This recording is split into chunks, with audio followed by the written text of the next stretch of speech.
History is full of strange, shocking, and downright bizarre events that don't make it into most textbooks. Let's dive into some history facts that will leave you thinking, why didn't they teach us this in school?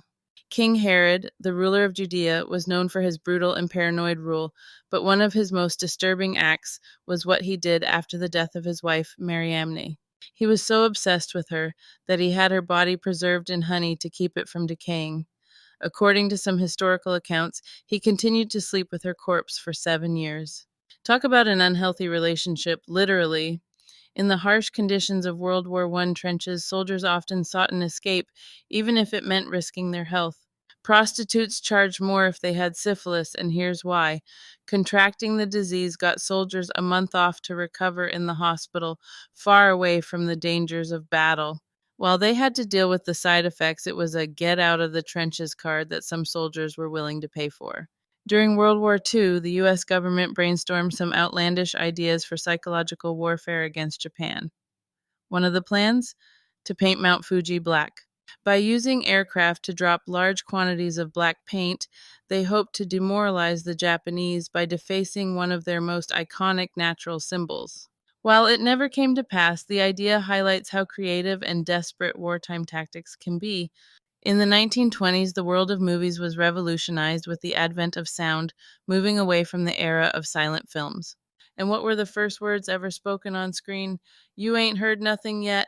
This line was delivered by Jolson in the movie The Jazz Singer, marking the beginning of talkies and forever changing the film industry. Roman Emperor Nero is often blamed for fiddling while Rome burned, but the reality might be even darker. It's believed that Nero actually ordered the burning of Rome in 64 AD to make space for his new palace, the Domus Aurea. After the fire, he quickly began building his lavish golden house on the ashes. To deflect blame, Nero accused Christians of starting the fire, leading to a wave of brutal persecution against them. John Adams, the second president of the United States, had an unusual White House guest, a pet alligator. It was a gift from the French Revolutionary hero Marquis de Lafayette. Adams housed the gator in the East Room bathtub and would delight in showing it off to visitors. Imagine the surprise of a dignitary coming to the White House only to find an alligator lounging in the bathtub. Urine was a common household item in ancient Rome, and not just for cleaning clothes. Romans believed that urine had powerful cleansing properties and often used it as mouthwash.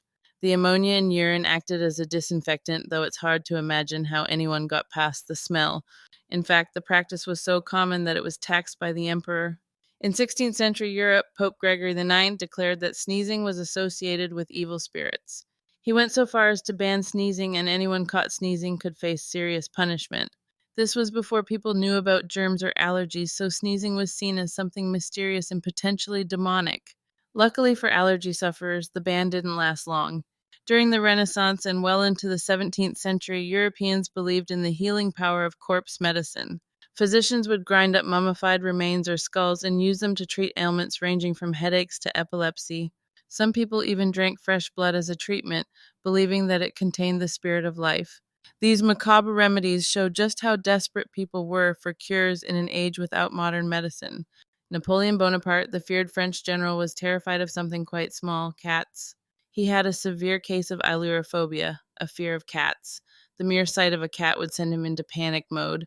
Ironically, this conqueror of Europe couldn't stand to be in the same room as a feline, giving a whole new meaning to the idea of Napoleon's complex. President Andrew Jackson knew how to throw a party, kind of. During his time in office, he received a massive wheel of cheese weighing nearly 1,400 pounds as a gift. When it started to smell, he invited the public to the White House to help eat it.